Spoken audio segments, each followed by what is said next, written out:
Hola a todos y bienvenidos a Money and Markets. Mucho cuidado porque Trump puede ganar las elecciones. Muchísima gente que nos escribe y que nos ve nos dice, bueno, pero si la economía norteamericana va como un tiro y eso obviamente va a apoyar al incumbente, al presidente Biden. Tenemos que ser muy cautelosos porque las elecciones en Estados Unidos no están nada claras. Como sabéis, las elecciones en Estados Unidos polarizan de manera muy importante y la economía en Estados Unidos es clave. Pero mucha gente mira los datos de Estados Unidos, se ha publicado el dato de empleo, se ha publicado el dato de Producto Interior Bruto, ve una economía que crece de manera muy potente y ve una economía que tiene un fortísimo nivel de creación de empleo y por tanto un desempleo muy bajo, que es correcto, pero ojo, mucho cuidado porque cuando uno desagrega los datos de la economía norteamericana, lo que se encuentra es por qué podría ganar Trump y además no por poco. Número uno, venid a ver este gráfico. Este gráfico, cortesía de Bloomberg, nos muestra cuál es la situación en lo que es el índice de miseria en los estados que van a decidir las elecciones. ¿Qué es el índice de miseria? Como lo calcula Bloomberg es lo siguiente, es la inflación acumulada durante los últimos 4 años, es decir, la inflación durante el periodo en el que ha estado el incumbente como presidente, más el desempleo. Índice de miseria, inflación acumulada en 4 años, más la tasa de desempleo. Bien, pues resulta que el índice de miseria en los estados que tienen un nivel de decisión importantísima a la hora de cambiar el sentido de las elecciones es muy superior. Es decir, los ciudadanos norteamericanos están sufriendo muchísimo más la inflación y el desempleo que en la media nacional. Pero es que además el índice de miseria a nivel nacional, el índice de miseria 2, es decir, 4 años de inflación más el paro, ese índice de miseria es también mucho más elevado a nivel nacional que el que históricamente ha permitido a un incumbente en la Casa Blanca mantener su posición.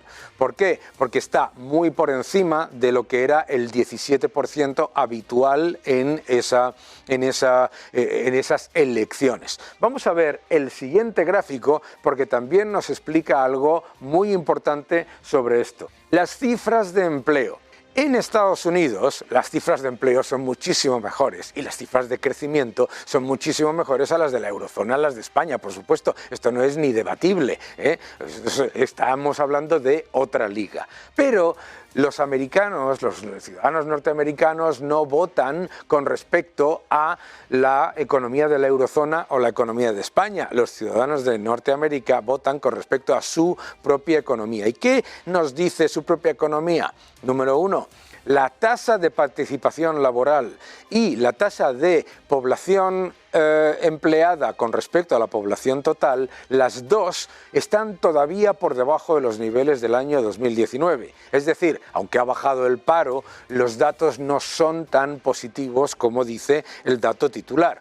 Número 2, en los datos de creación de empleo llevamos ya 25 meses en los que el crecimiento de los salarios es inferior a la inflación, es decir, los ciudadanos norteamericanos están perdiendo poder adquisitivo y por lo tanto sufren mucho más la inflación. Número 3, en los datos de empleo que aparecen estas últimas semanas y que han fortalecido los mercados de una manera tan significativa, vienen más de 50.000 personas contratadas en el sector público mensuales y eso obviamente cambia mucho con respecto a periodos previos en la economía norteamericana. Y en este gráfico, cortesía de JP Morgan, podéis ver cómo además los salarios están bajando y también se está reduciendo el porcentaje de personas que están dejando su puesto de trabajo porque encuentran otro puesto de trabajo más atractivo. Todos estos factores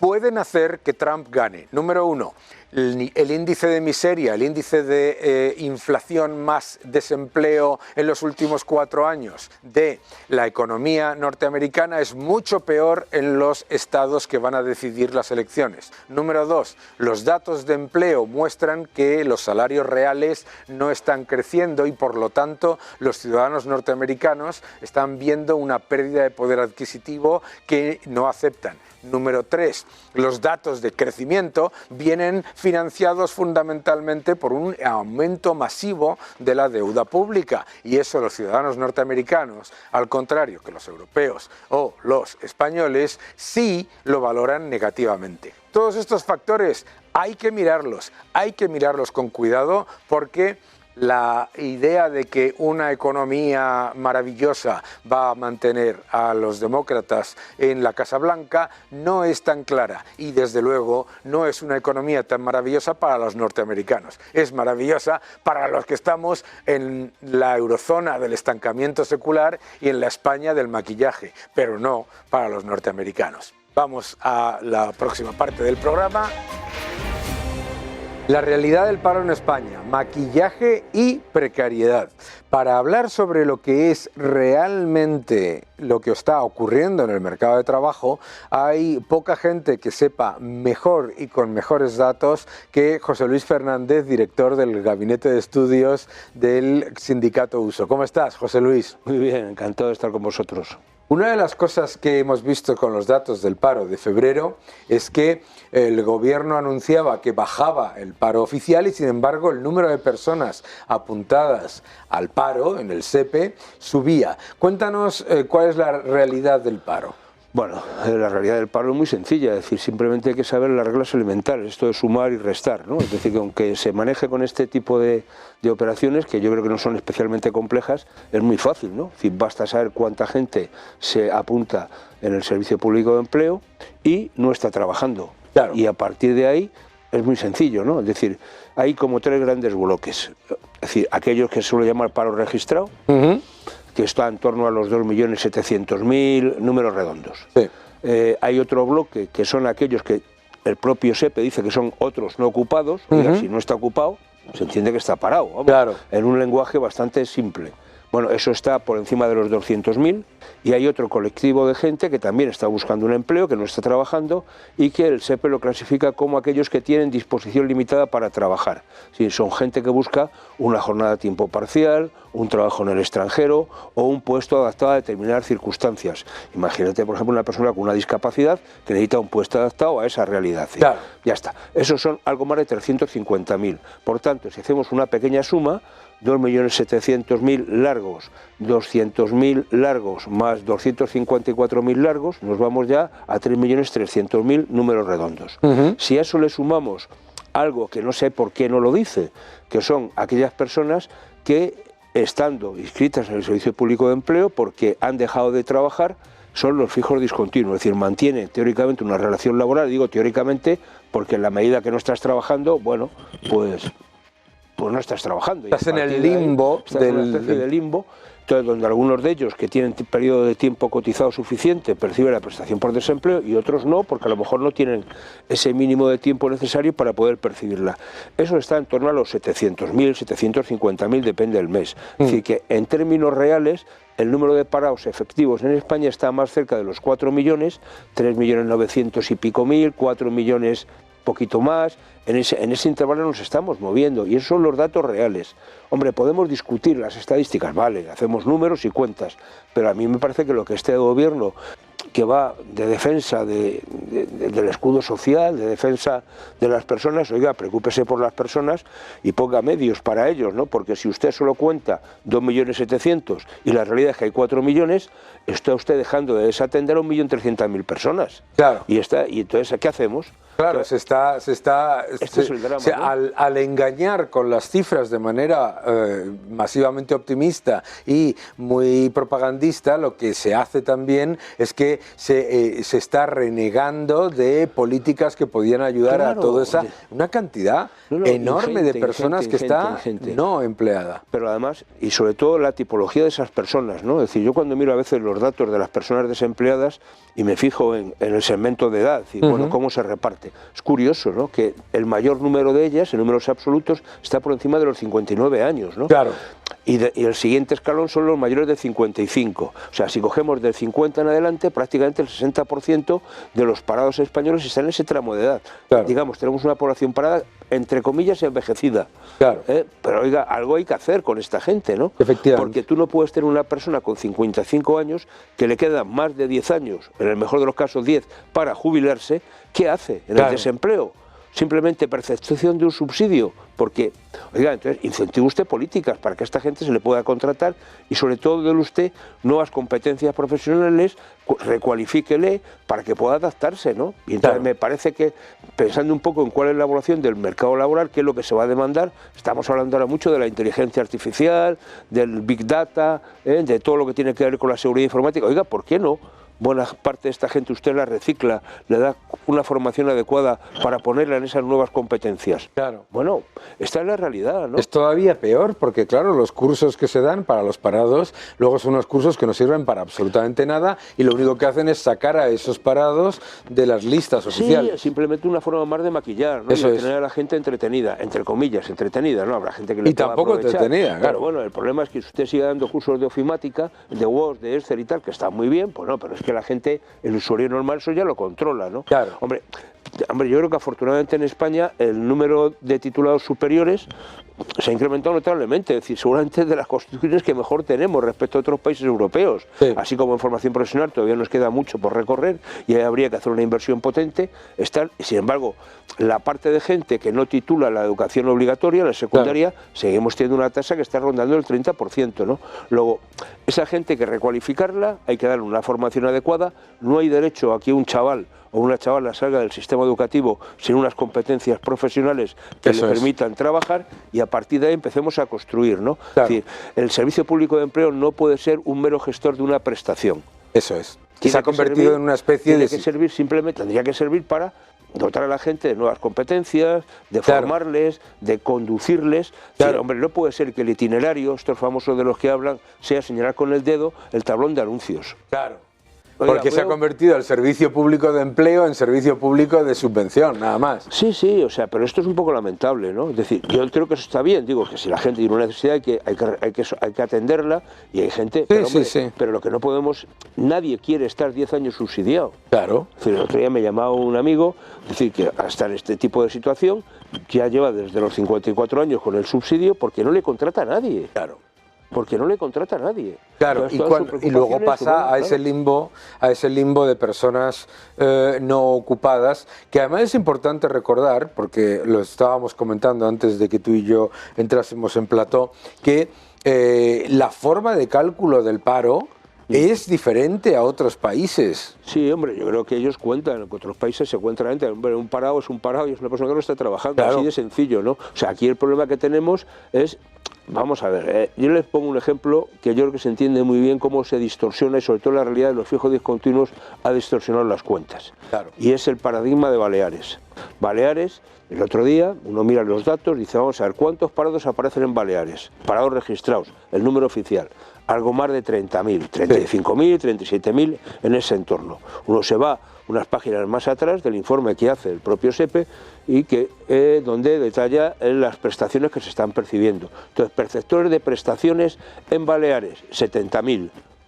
Más del doble. Más del doble. Más del doble. Más del doble. Prestaciones por desempleo. O sea, digo que está bien, que tienen derecho a ello, pero oiga, sí, pero claro, pero que no nos cuentes que tienes una tasa de paro en el mínimo récord cuando tienes al más del doble de personas percibiendo un subsidio por desempleo. Pero te dan una prestación por desempleo. Oiga, si es por desempleo, es que está desempleada. Y yo creo que los funcionarios del SEPE en este sentido son especialmente rigurosos. Sí, sí. No le dan a nadie una prestación por desempleo que no esté parado. Efectivamente. Entonces, o sea, ¿cuál es el paro real? El número de personas que están percibiendo prestación. Claro, eso es un indicador que no falla, ¿no? Claro, eso nos demuestra que, como decía aquí en este programa un amigo mío, Marc Vidal, decía, claro, es que no son fijos discontinuos, es que son parados discontinuos, porque el tiempo que pasan trabajando es muchísimo más bajo, ¿no? Sí, sí, bueno, pero esa es una... O sea, vamos a... Aquí hay un tema también de concepto, ¿no? Yo creo que este gobierno, en ese afán de cumplir con Europa y rebajar la tasa de temporalidad, bueno, pues muy bien, estupendo, pero confunde, ¿no? Confunde lo que es un trabajo, digamos, estacional, de temporada, con un trabajo temporal, que son dos cosas distintas. Claro, pero tú crees que lo confunde, ¿no? O simplemente lo maquilla. Que es un hecho, simplemente lo ignora. Es decir, claro. Y al final lo que ha hecho es, pero bueno, en el fondo, es decir, un contrato que es el de fijos discontinuos, que va muy bien para trabajos de temporada, es decir, claro. Se utiliza en Baleares mucho, sí. Por eso el paradigma para todo lo que tiene que ver con la hostelería. Claro. Digamos, la temporada en Baleares son 9, 10 claro. meses y ya está. Y luego la gente sabe que hay 2 meses que está parada, claro. No pasa nada y la gente funciona. Ahora, lo que tú no puedes hacer es un contrato de fijo discontinuo para una persona que cubre una suplencia en una tienda de confección durante el mes de verano para cubrir las vacaciones de los empleados. Claro, y eso es lo que se está haciendo. Claro, y una de las, porque ahí, si nosotros miramos datos del paro del año 2019, datos del paro de febrero de 2024, resulta que lo único que ha pasado es que se ha pasado gente que estaba como parada a gente que está como demandante de empleo. Sí, pero bueno, pero esto es una cuestión. Oiga, si yo demando empleo es porque quiero trabajar. Claro, es que es alucinante. Pero entonces, va a decir, esto que se habla de que hay que luchar contra la precariedad. Vamos a ver, si hay 1.200.000 personas que aparecen registrados como demandantes de empleo ocupados, ¿qué tipo de ocupación tienen para seguir buscando empleo? Y sobre el tema de la precariedad que tú comentas con mucha regularidad. Claro, dice, se ha reducido masivamente la temporalidad, pero simplemente porque le han cambiado el nombre, bueno, claro. Porque la duración de las jornadas y lo que es la rotación de los contratos, etcétera, no han mejorado. No ha cambiado. De hecho, seguimos con una jornada media, si lo miramos en términos de EPA o en términos de contabilidad nacional, o incluso con la estadística última que se inventó el señor Escrivá antes de dejar de ser ministro del ramo, pues es que salen 31 horas a la semana, ¿no? Claro. Entonces, el final de este tipo de cosas es que hay mucha gente, cuando uno se plantea este tema de la reducción de jornada semanal, oiga, bueno, bien, estupendo, ¿no? Pero si el problema es que hay mucha gente que lo que quiere es trabajar más horas. Claro. Hay mucha gente que está trabajando 25, 27, 32 claro. horas y quiere trabajar 35, 37, 38 para tener un salario mayor. Es que no olvidemos que una jornada reducida implica un salario reducido. Claro. Y entonces lo que se está produciendo en España es un incremento notabilísimo del pluriempleo. Estamos creciendo 7 puntos por encima de la media de la Unión Europea. Y 7 puntos por encima. Es decir, en España se ha incrementado el pluriempleo 7 puntos más que en Europa. ¿Eso es por qué? Porque la gente no llega a fin de mes. Claro. Si una persona trabaja 4 horas, pues tiene medio salario. Entonces claro. Necesita otras 4 horas en otro sitio para poder completar un salario. Y esto claro. Es lo tremendo. Mire, es decir, cuando uno mira el número de personas que se han contratado en el mes de febrero sí. Y mira el número de contratos indefinidos que se han hecho, oiga, es que hay 25.000 personas, algo más de 25.000 personas que se les ha hecho más de un contrato indefinido en el mes. Claro. Pues oiga, eso es pluriempleo o es simplemente que el contrato indefinido se acaba, es a tiempo completo. O se acaba y le vuelven a hacer otro. Claro. Es decir, el problema que yo ya estoy empezando a mirar para seguir el paro son los flujos, es decir, los flujos de entrada y salida. Porque si no, no se explica. Claro. O sea, ¿cómo es posible que haciéndose en el mes de febrero 1.100.000 contratos en números redondos, el paro solo baje en 7.000 personas? Claro. Oiga, entonces, ¿cuánto han durado los contratos? Claro. Entonces, ¿qué sucede? Que junto a esos nuevos contratos hay otros tantos que desaparecen. Eso es. Es que es la única solución. Es decir, si hacemos más de 500.000 de contratos indefinidos, ¿cómo el paro solo baja en 7.000? Claro. ¿Dónde está ese 500.000 de gente que se le ha hecho un contrato indefinido? Claro. ¿Está trabajando? Sí. Entonces, ha habido otro 500.000 de gente que ha dejado de trabajar. Claro, ahí en los 21 millones de afiliaciones, que ellos siempre hablan afiliados, pero son afiliaciones, que muestra el Ministerio de Trabajo, en esos 21 millones hay más de 870.000 pluriempleos, ¿no? Sí, sí. Sí, sí. Pero bueno, pero este es pero están tan contentos, ¿no? Es decir, o sea, a mí me parece que lo que no es serio... Porque yo aquí, perdona, lo que a mí me revienta, o pues desde luego me indigna, es que escucho a esta gente decir que ellos están preocupados por los derechos de los trabajadores y por las condiciones laborales y lo único que hacen es disfrazarlas. Sí, pero vamos a ver, la ministra lleva poco tiempo en el cargo que se encarga del Ministerio de la Seguridad Social y por tanto llevar esta contabilidad, lleva ya un par de meses diciendo que estamos en cifras históricas. Históricas. Sí. Llevamos más de 500.000 en términos interanuales. ¿Es verdad? Bueno, bien, yo se lo compro. Pero ¿por qué no dice a continuación que para conseguir ese medio millón de altas en la seguridad social en un año, usted ha tenido que hacer más de 15 millones de contratos? Claro. Entonces sale a 28 contratos, 28 contratos al año. Al año por persona. Por persona. Claro, entonces, oiga, ¿qué me cuentas? ¿No? Claro. O sea, ¿dónde está la estabilidad en el empleo? ¿Dónde está la seguridad? Y luego hay otro dato que yo no he buscado, digo, porque todavía me parece que es muy reciente, y no tendremos, es que a partir del mes de enero, y a mí digo, me puede parecer una buena medida, ¿no?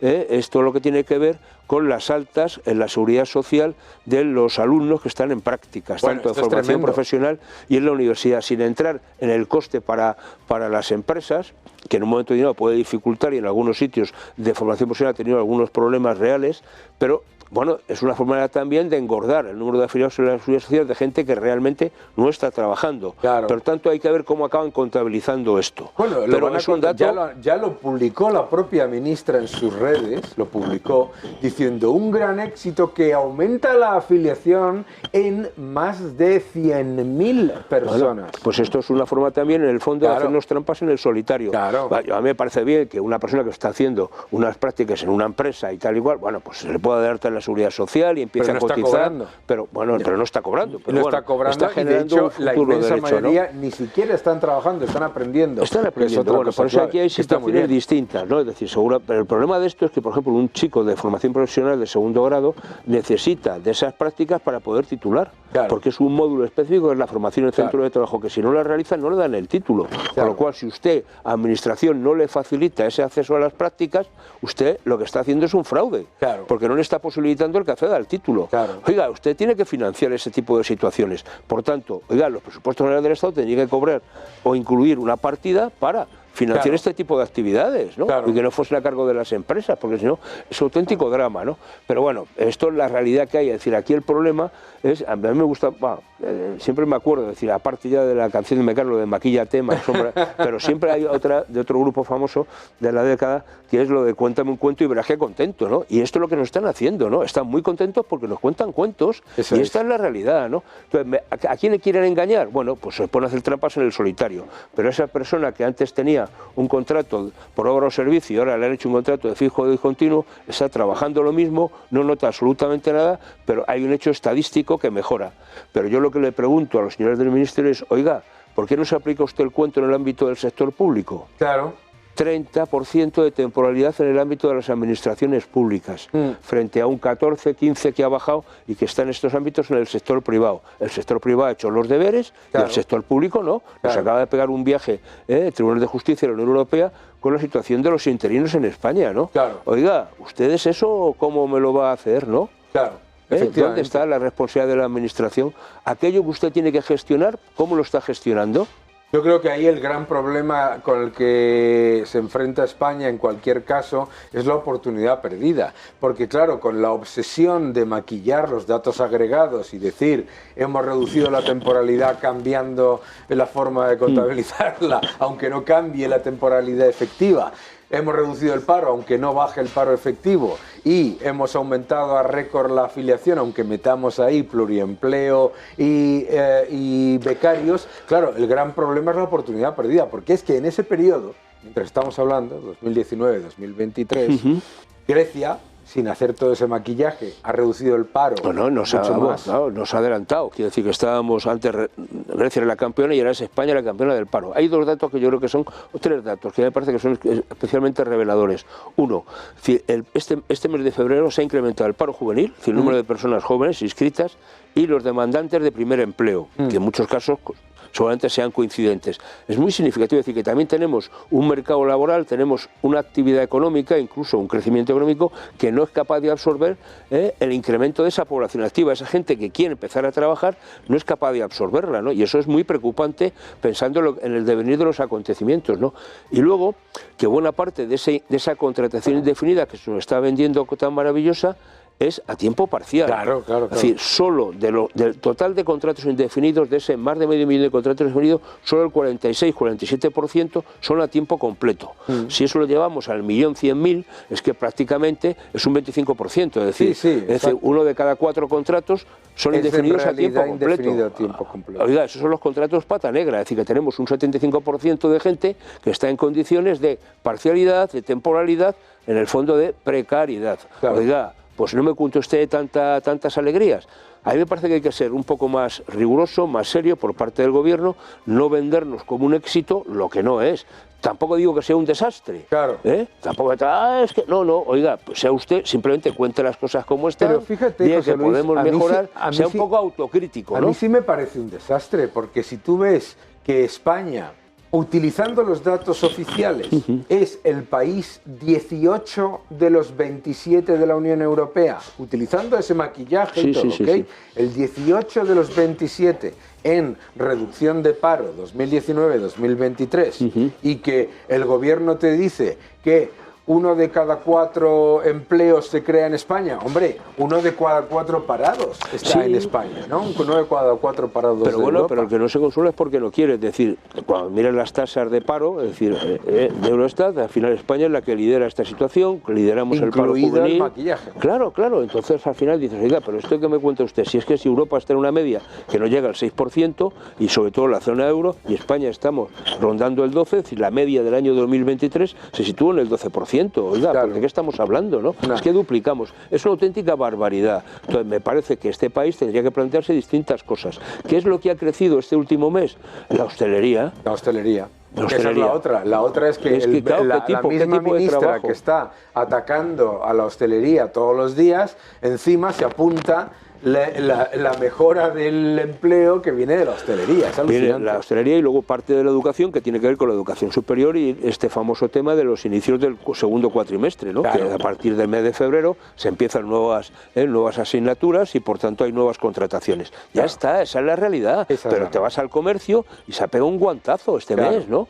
Entonces, que esa es la realidad. Entonces me parece que este país tendría que ser un poco más crítico, y sobre cuando digo este país me refiero a quien nos gobierna, ¿no? Tendría que ser un poco más rigurosos y realistas en el análisis, porque si no hay un análisis realista no podrás poner soluciones realistas, ¿no? Si tú te inventas un escenario idílico, no necesitas mejorarlo porque ya es idílico. Oiga, ya está bien, ¿no? De contarnos batallitas y guerras de flores y todas estas cosas que quedan muy bonitas, pero la realidad de la gente es que no llega a fin de mes.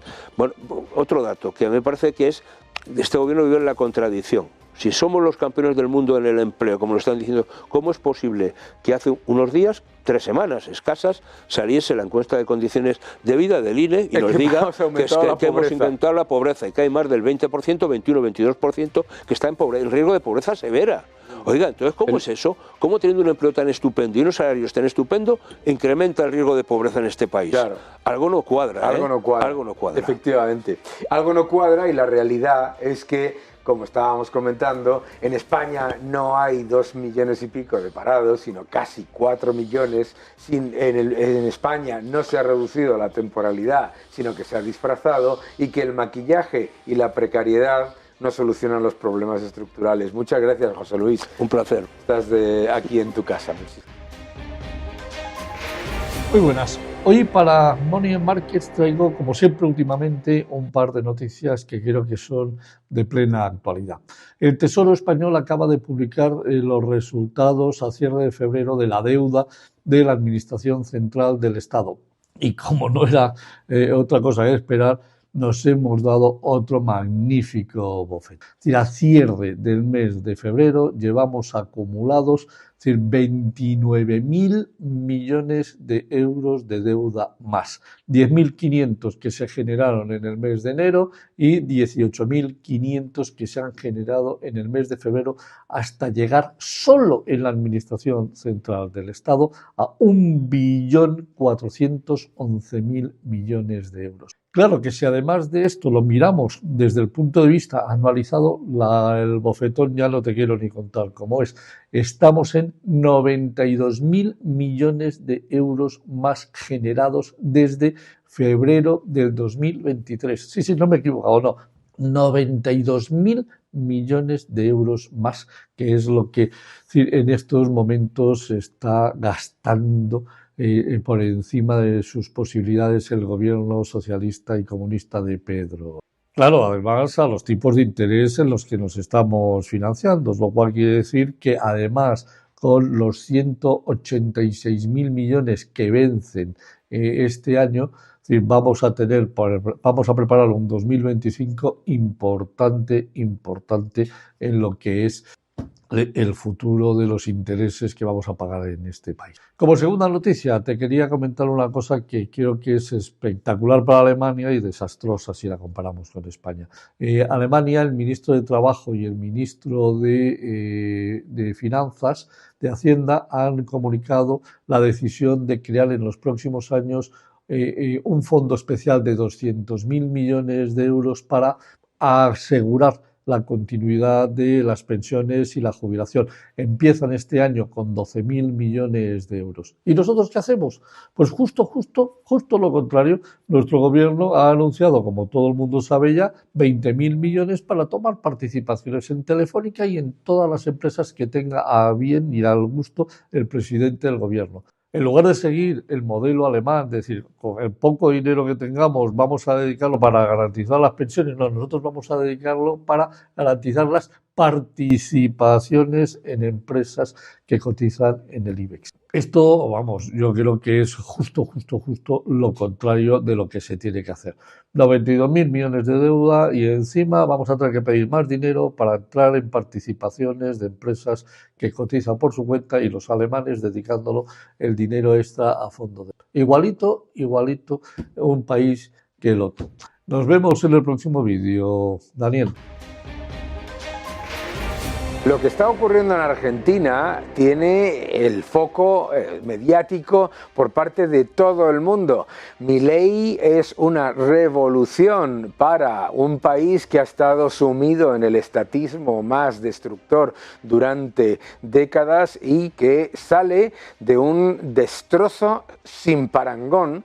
Y para hablar de todo ello, tengo aquí a mi buen amigo Juan Ramón Rayo. ¿Cómo estás? ¿Qué tal? ¿Cómo estamos, Dani? Qué gusto que estés aquí en tu casa, ya sabes. Sí, nada, encantado, claro. Juan, a mí lo que me parece increíble de lo que está pasando en Argentina es...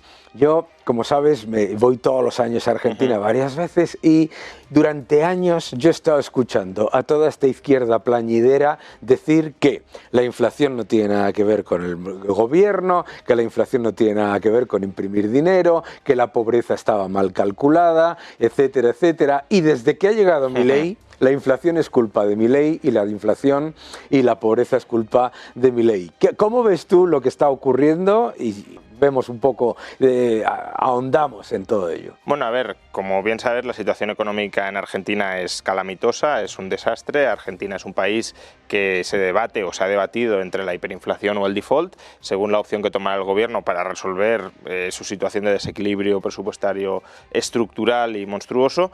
Y por tanto es una economía en descomposición. Claro, esa economía en descomposición ha permitido una oportunidad histórica que, como bien decías, es una potencial revolución liberal en el país de la mano de Javier Milei. Los argentinos han votado masivamente, el presidente más votado en términos absolutos de la historia de la democracia argentina, de la reciente democracia argentina, han votado a un liberal libertario, que eso es algo inédito en la historia. Pero claro, ahora ese liberal libertario tiene un reto muy complicado por delante y es estabilizar y permitir que esa economía, que es un completo desastre, vuelva a crecer sobre bases sanas, que son las bases que no ha conocido Argentina durante décadas, porque Argentina ha crecido algo, pero sobre bases inflacionistas permanentemente. Absolutamente. Una de las cosas que mucha gente no entiende es que la inflación en Argentina es una consecuencia directa de un gasto público que hay que financiar de alguna manera, y como no hay confianza en emitir bonos por parte del Estado, etcétera, tiene que el Banco Central emitir una enorme cantidad de dinero. Y ese Banco Central tenía un agujero absolutamente brutal. Cuando llegó Milei, el Banco Central tenía unas reservas netas de menos 12.000 millones de dólares y las ha conseguido llevar a reservas brutas de momento positivas. A mí una de las cosas que realmente me preocupa es Todo el mundo en Argentina entiende que hay que llevar a cabo reformas muy importantes y para eso le han votado. Pero me da mucha prevención ver cómo arrastran los pies con la idea de la dolarización, porque se pueden encontrar con que si no dolarizan, todas las reformas que llevan a cabo se pierdan en el titular de una inflación, porque, claro, el gobierno de Milei se está preocupando mucho, y bien, por la oferta de dinero. Está solventando el problema del Banco Central y está solventando el déficit.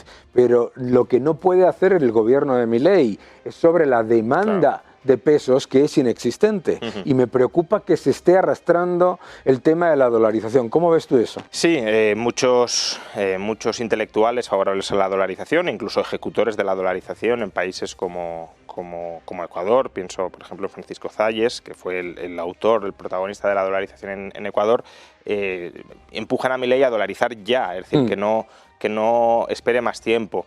Y efectivamente no pasaría nada por dolarizar ya, porque además ahora estamos en un momento, o Argentina está en un momento muy bueno para dolarizar.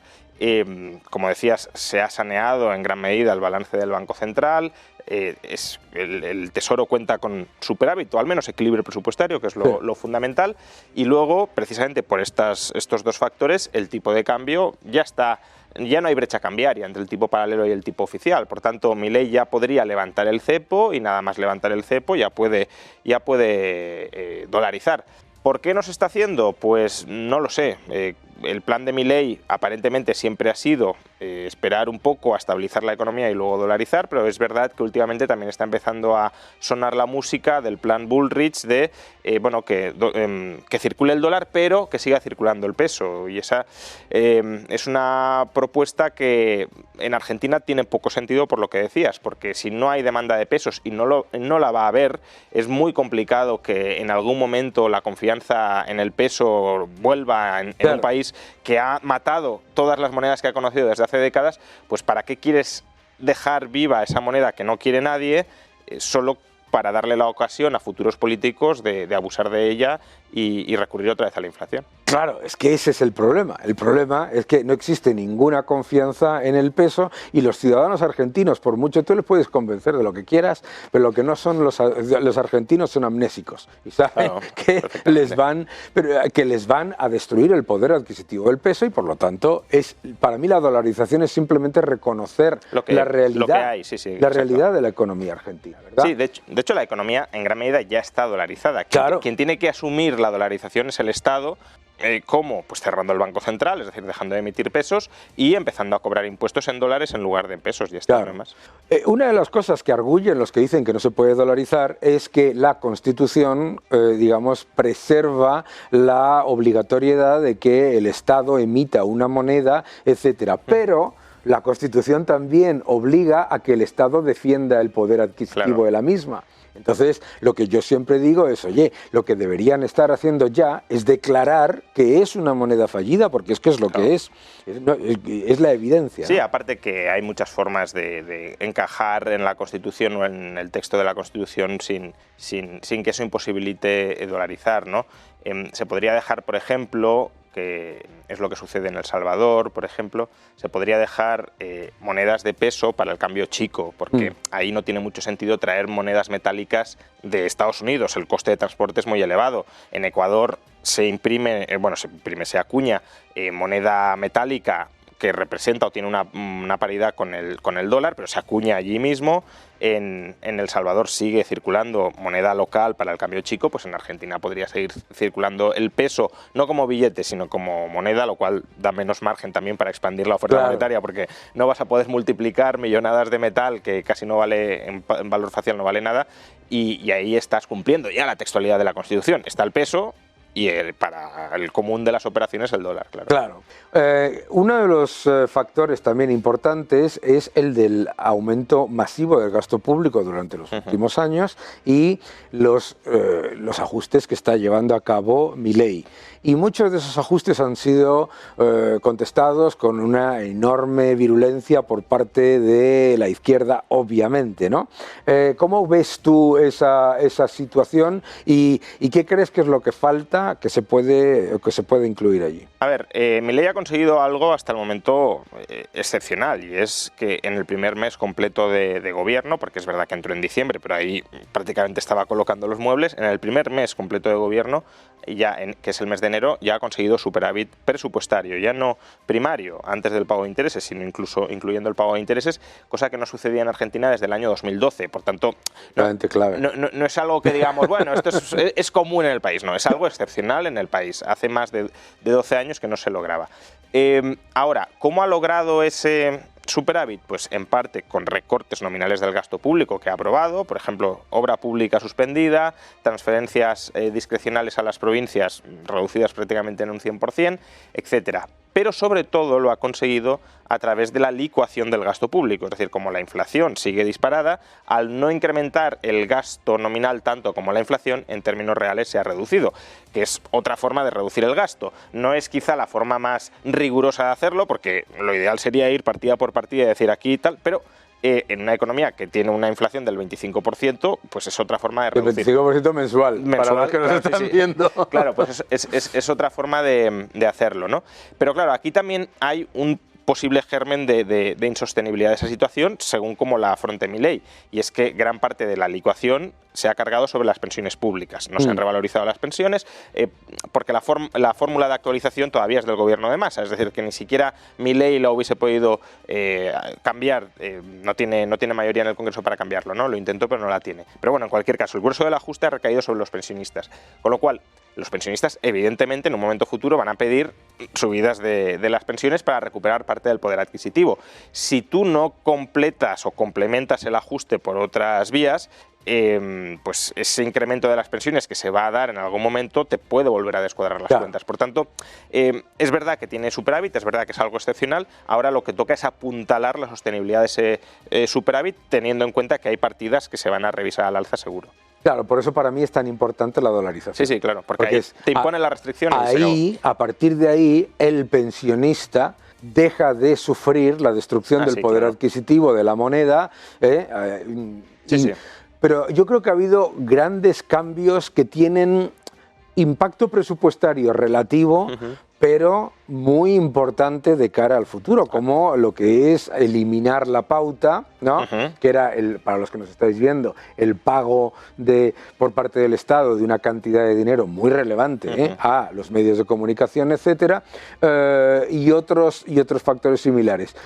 ¿Qué otras reformas a corto plazo crees que son urgentes en Argentina para empezar a ver la luz al final del túnel? Bueno, yo creo que es absolutamente crucial la aprobación de la Ley de Bases y Puntos de Partida para la Libertad de los Argentinos, que es el proyecto de ley que el gobierno de Milei llevó a las cámaras y que las cámaras, digámoslo así, lo tumbaron. Es verdad que formalmente lo retiró Milei, pero porque las cámaras habían vaciado de contenido la ley. Entonces dice, para aprobar esto no aprobamos nada. ¿Por qué es muy importante la aprobación de esta ley? Pues porque, por un lado, convalida el decreto de necesidad y urgencia, que es un decreto que en su mayoría está ahora mismo en vigor en Argentina. Por ejemplo, la derogación de la ley de alquileres, que ha supuesto que se multiplique la oferta de alquiler. Por ejemplo, ha bajado el alquiler. En términos reales ha bajado, efectivamente. Claro. Sube la oferta a su máximo en la ciudad de Buenos Aires, en su máximo desde que tenemos registros, y el precio... obviamente hay inflación, todos los precios suben, pero ha subido menos que la inflación, por tanto, relativamente ha bajado. Entonces, el decreto de necesidad y urgencia, que contiene muchas medidas liberalizadoras, está en vigor, pero pende sobre él la amenaza de que sea tumbado en algún momento por las cámaras. Si se aprueba la ley de bases, se aprueba también el decreto de necesidad y urgencia, porque está incluido como un punto de la ley de bases, y aparte hay toda otra batería de liberalizaciones. Bueno, ahora mismo están en negociación con los gobernadores peronistas, radicales y del PRO para ver si estos gobernadores movilizan a sus diputados, entre comillas, en las cámaras y se consigue la aprobación de esa ley, que sería muy importante en un momento de ajuste presupuestario que a corto plazo tiene un efecto contractivo sobre la economía. Sería muy importante darle un impulso por otro lado a la economía diciendo, aquí se puede invertir desde cualquier parte del mundo a costes muy reducidos, traigan sus capitales, y ya que el sector público está recortando el déficit y por tanto dejando de sobreestimular la economía, que la estimule sanamente el sector privado con inversión.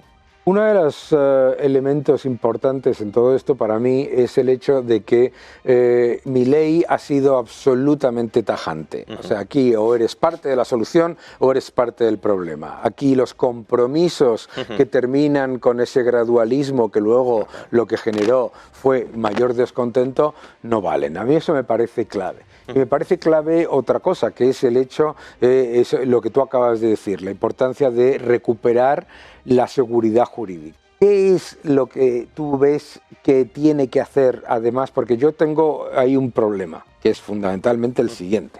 La seguridad jurídica para invertir a largo plazo a lo mejor requeriría de que se hiciesen en Argentina zonas que estuviesen sujetas a la legislación internacional, etcétera. ¿No crees que eso sería algo? Yo creo que eso es fundamental, sobre todo si se va a dolarizar, y dada la experiencia que tienen en Argentina, es muy importante que los bancos estén operando en jurisdicción internacional, porque si no, a ver, la dolarización es una camisa de fuerza, pero no es infalible, en el sentido de, si los bancos tienen reservas en dólares, llega un gobierno peronista y les dice, os voy a dar deuda pública y me dais los dólares, y luego no pago la deuda pública, que es lo que pasó en 2001, pues ya estamos otra vez en el desastre, ¿no? Milei es consciente de esto, veremos qué solución le da, pero efectivamente la posibilidad de que los bancos, por ejemplo, que operen en Argentina, tengan su base en jurisdicciones internacionales, o, como dices, que haya dentro de Argentina, protegido incluso a través de la Constitución, pero para eso haría falta una reforma constitucional, que haya zonas bajo jurisdicción extranjera, zonas de libre comercio que se rijan por jurisdicción extranjera, sería un paso muy importante, claro. Yo creo que además es muy importante recordarle a la gente que nos está viendo que en Argentina nunca se ha dolarizado, porque mucha gente te dice, esto ya se hizo y fracasó. Claro. No, en Argentina no se dolarizó. Claro. En Argentina se equiparó un peso con un dólar, que es como si yo equiparo un Daniel con un George Clooney. No. Y claro, el agujero, esperando que el agujero se solucionase a medio plazo, y lo único que pasó fue aumentar hasta que saltó, como tú has dicho. Yo creo que desde luego claramente ahí hay una oportunidad. Vamos, yo creo que lo que está haciendo Milei es de quitarse el sombrero, porque lo que está haciendo, entre otras cosas, es, bueno, hacerlo todo con la peor herencia de la historia, esa es la clave, ¿no? Es que recuérdanos a todos la herencia que ha recibido, ¿no? Sí, es, pues, como decía antes, una moneda al borde de la hiperinflación, una economía que ya estaba en recesión. El agujero cambiario que has comentado. El agujero cambiario, efectivamente, cuando llegó Milei, aproximadamente el tipo de cambio paralelo estaba en 1.000 pesos por dólar, incluso llegó a subir algo por encima, y el tipo de cambio oficial eran 400 pesos por dólar. Claro, tú eso lo tienes que ajustar, porque si no, solo son capaces de operar en el mercado cambiario, de importar, por ejemplo, los amigos del poder político, a los que se les da dólares al precio subsidiado de 400 pesos por dólar, que luego muchas veces lo que hacen es simplemente revender esos dólares y embolsarse la diferencia, ¿no? Entonces, ahora Milei, con la unificación del tipo cambiario, el levantamiento de las restricciones a la importación, pues cualquiera que vea una oportunidad de negocio y necesite importar, ya puede hacerlo sin un subsidio muy claro. Pero yo creo que lo de la herencia es clave, ¿no? Porque claro, aquí en parte se está experimentando una revolución liberal, pero como suelo decir, se está experimentando una revolución liberal en las peores condiciones posibles, porque no es que hayamos dicho, oye, mira, vamos a probar una revolución liberal en Suiza, ¿no? Que es un país ordenado, civilizado, pacífico, austero, con moneda sana, presupuesto equilibrado, y ahí vamos a ir haciendo reformas. No, una economía que se está desmoronando, que está la moneda muriendo, las finanzas del gobierno están hechas unos zorros, los índices de pobreza absolutamente disparados ya antes de Milei, pues ahí tenéis que hacer el experimento liberal. Bueno, pues si sale bien, será que estas ideas son potentísimas, porque si incluso eso lo consigues solucionar, ¿qué no puedes arreglar? Hombre, claramente, desde luego, es efectivamente, o sea, lo que se puede arreglar con medidas que en otros países serían medidas que no serían tan urgentes y tan relevantes, en el caso de Argentina es máximo. Desde luego hay que apoyarlo, yo veo que está haciendo un trabajo absolutamente espectacular y... O sea, yo diría que hay que apoyarlo, efectivamente, y vigilarlo también, porque... Hombre, claro. Porque, sí, pero digo, conviene remarcarlo porque de momento está adoptando, yo creo que en general, un programa bastante coherente con el pensamiento liberal, pero no deja de ser un político y los políticos se mueven por dinámicas de poder, equilibrios de poder, y no sabes por dónde puede terminar saliendo. Yo tengo cierta confianza en él porque sé que él cree en esas ideas, o creo que él cree en esas ideas, pero nadie está exento de poder corromperse, entre comillas. No hablo necesariamente de corrupción crematística, sino de corrupción ideológica o política, y por tanto también los liberales hay que aplaudir cuando lo hace bien y ha hecho cosas que están muy bien, y también vigilarlo y criticarlo si en algún momento las hace mal. No, eso por supuesto, pero vamos, yo creo que lo que me da muchísima confianza al menos es el hecho de que teniendo una coalición relativa y además llevando ya un tiempo, que no se ha dado la vuelta en las grandes reformas necesarias. Para mí eso es importante. Y el discurso que ha mantenido en todos los foros en los que ha participado sigue siendo un discurso claramente liberal-libertario, que podrías decir, bueno, antes de llegar a la presidencia tenía un discurso, ahora como presidente va a tener otro, claro. O la coalición le está diciendo, oye, no digas estas cosas. De momento, tanto en discurso como en políticas aprobadas y aplicadas, hay una coherencia y yo creo que eso sí es para aplaudir y para defender de ataques injustos que reciba. Pero, bueno... Y hay que vigilarlo, todo, claro. Porque lleva 2 meses y en 2 meses pues a lo mejor no da tiempo a que uno se corrompa, pero si está 4 años, 8 años, 12 años... Les dan, y exacto. Y luego, por supuesto, está la utilización absolutamente increíble por parte de la izquierda de los datos de pobreza. Sí, bueno. Yo el otro día escuchaba a un conocido de ambos nosotros que antes decía que la pobreza estaba mal calculada y ahora dice que la pobreza se ha disparado. Sí, claro. Ley, y mientras dice que en España no es que la gente sea pobre, sino que es que se siente pobre porque vive muy bien. Es una percepción subjetiva, sí. Esto es España. Pero lo más interesante, bueno, pues es ver esa evolución, y la verdad es que es muy, bueno, como mínimo una esperanza, sí. Porque es que lo de Argentina no tenía solución. Claro, y es una esperanza en Argentina, ¿no? Que si hubiésemos dicho hace 6, 7, 8 años... ¿Tú ves algún atisbo de que Argentina se abra al liberalismo? No. Al contrario, yo siempre ponía a Argentina como el ejemplo de decadencia política, económica y social por el que puede terminar transitando España y que no hay que imitar de ninguna manera. Y ahora es casi Argentina la que nos está empezando a dar lecciones a los españoles y a aplicar políticas que deberíamos copiar. Absolutamente. Lo cual nos lleva a lo que está pasando en España, ¿no? Tenemos ahora un nuevo caso de corrupción que permea a varios ministerios, a la mujer del presidente, etcétera, etcétera. Y sin embargo, esta coalición que se había formado aparentemente por la limpieza y la transparencia, hay un silencio ensordecedor entre los miembros de la coalición. Sí, a ver, es que la corrupción siempre fue un arma arrojadiza para conquistar el poder, y una vez se tiene el poder, pues si uno se corrompe, pero desde luego va a intentar evitar que los otros utilicen esa arma arrojadiza contra ti, tal como la usaste tú. Y aquí pues sí, se ha impuesto la ley del silencio, claro.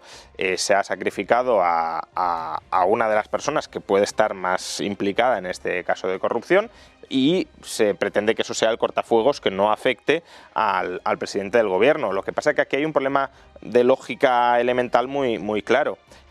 Si se ha cesado a Ábalos porque su número 2 presuntamente se ha corrompido y por tanto tiene culpa en la elección de ese número 2 o en la vigilancia de ese número 2, porque de momento no está imputado y se le ha hecho dimitir por no haber vigilado bien o por no haber elegido bien, ¿qué cabe decir también de Pedro Sánchez, que tenía como número 2 a esa persona? Claro, Pedro Sánchez tampoco ha elegido bien a Ábalos, ni ha vigilado correctamente a Ábalos o a los que estaban alrededor, que eran los número 2 de su número 2.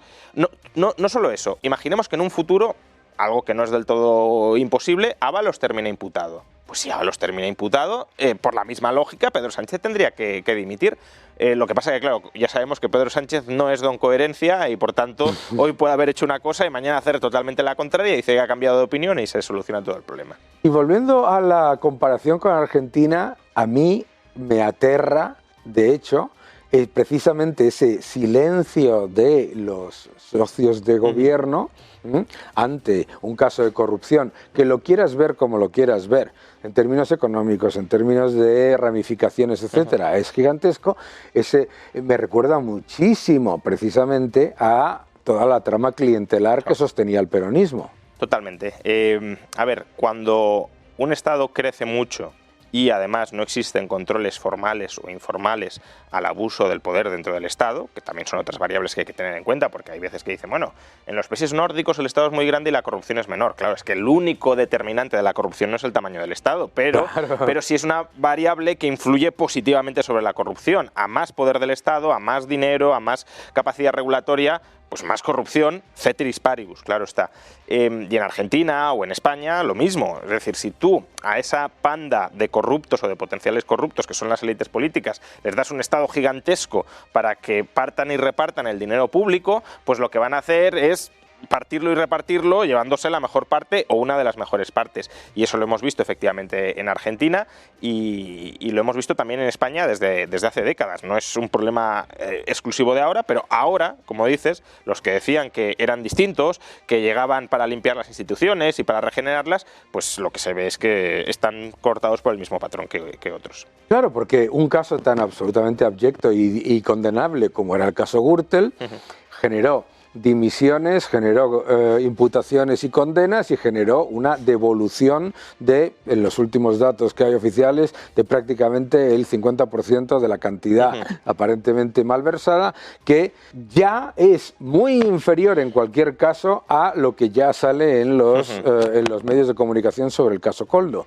Y si fuésemos coherentes tanto con ese caso como con este debería conllevar las dimisiones desde la presidenta del Congreso hasta los ministerios involucrados en compras de múltiplos de los precios de competencia, ¿no? Sí, o sea, no solo compras a múltiplos de los precios de competencia, que bueno, quizá en la época habría que verlo, pero no sé si había alternativas o no, aunque parece que sí había otras ofertas menores, pero sobre todo, más allá del precio que se pagara, porque uno puede haber pagado un precio muy alto por ser inepto y no haber ninguna mala fe, sabemos, presuntamente hay un tráfico de influencias, que es el tema. Es decir, no escoges este proveedor, aunque tuviese un precio competitivo, escoges este proveedor porque te han pagado por debajo para que lo escojas. Entonces, me da igual si tiene un múltiplo o no tiene múltiplo. El caso es que te has corrompido, has malversado dinero público, ya digo, presuntamente, porque todo esto todavía está en investigación, pero lo que vamos conociendo y a lo que apunta es a eso. Entonces, claro, como decía antes, si de verdad esta gente se creyera su discurso anticorrupción, haría una purga interna. Inmediata. Pero no, el discurso de corrupción nunca se lo creyeron ni ellos ni nadie. Es un discurso que se utilizó para caldear a la opinión pública y legitimar una moción de censura, uniendo a las fuerzas en ese momento opositoras para tumbar al gobierno que había en ese momento. Pero obviamente ellos no quieren ahora recibir esa misma medicina y por tanto no están siendo coherentes con ese discurso que en el fondo jamás creyeron. Claro, y por eso, entre otras cosas, claro, pues, o sea, un gobierno que es incompatible con la corrupción no reduce las penas por malversación. Bueno, aparte, claro. Un gobierno que es incompatible con la corrupción no destituye a el señor que envía a Hacienda el informe sobre la corrupción. Pero a mí lo que me parece interesante, y con esto probablemente tenemos que terminar esta charla tan entretenida que ya espero que continuemos en otras ocasiones, es lo que nos vuelve a demostrar. Es lo peligroso que es darle al Estado la gestión de unas competencias en las que o es por incompetencia o es por maldad, siempre sale mal. Claro, porque es que siempre nos dicen, no, es que si fuesen todo empresas públicas España iría mejor. Pues mira, desde correos hasta esta gestión de las mascarillas y todo eso, demuestra lo contrario. Sí, y además es muy llamativo porque la izquierda, que siempre se escandaliza muy rápidamente si un directivo de una empresa privada cobra más o menos, o si se gastan el dinero de la empresa privada en esto o aquello, con este caso de corrupción no se muestra ninguna indignación cuando deberían ser aquí o estar especialmente indignados, porque se están manejando cantidades de dinero muy superiores a las que parecen intolerables para pagar sueldos de la alta dirección en la empresa privada, y además es un dinero muy superior que se está malversando, y además es tu dinero, que en el otro caso no.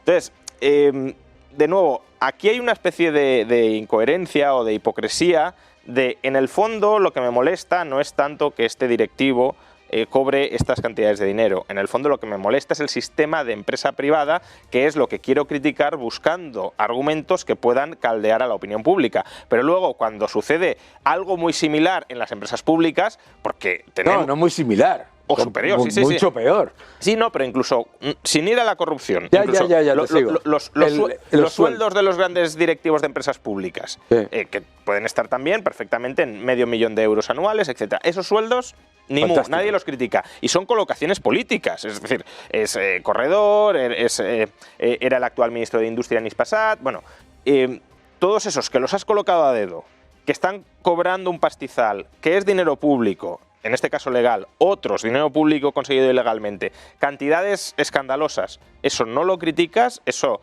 lo consideras incluso ejemplar, el modelo que hay que seguir en el resto de la economía, según dicen, todo empresas públicas, y en cambio lo que sucede en la empresa privada, que es dinero del accionista, y que no es tu dinero, salvo que seas accionista, claro, y que si lo haces mal, te cae el palo, ya sea del mercado o de los tribunales, eso es condenable, es censurable. Lo otro es convalidable. Absolutamente. Bueno, Juan, qué gusto esta charla. Ha sido un auténtico placer que vengas aquí. Ya sabes que estás en tu casa, y a todos vosotros ya sabéis que lo que tenéis que hacer es leer el libro de Juan Ramón Rayo, Anti-Marx, que es fantástico, sobre todo el segundo, sí. Que el primero es más descriptivo, etcétera, pero no dejen de leerlo porque es importante conocer al enemigo.